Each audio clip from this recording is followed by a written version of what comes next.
normalement un pays propose un ambassadeur à l'autre pays doit l'accepter ou bien émettre des réserves.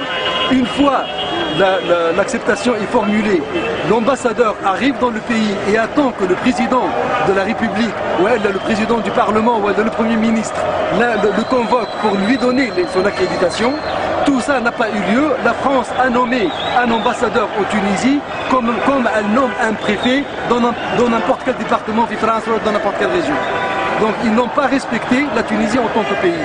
La deuxième raison, c'est que cet imbécile d'ambassadeur qui s'appelle Boris Boyon, c'est quelqu'un qui était en Irak. Il a œuvré, il a travaillé pour la déstabilisation de l'Irak.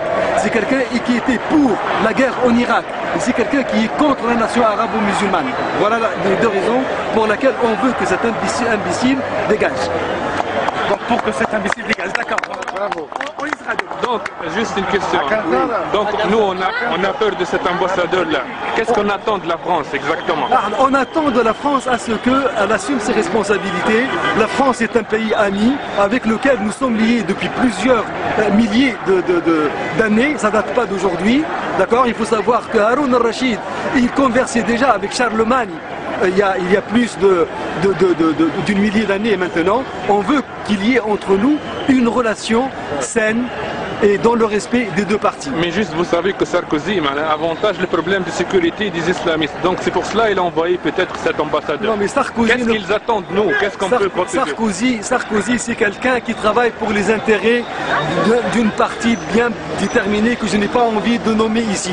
Sarkozy, c'est quelqu'un qui est incompétent. Il n'a pas été en capacité de résoudre le problème de son pays, de la France qui est mon pays aussi. Il essaye de s'immiscer dans les affaires de la Tunisie, de la gérer à sa façon, et tout ce qu'il peut faire, c'est de la foutre dans la merde.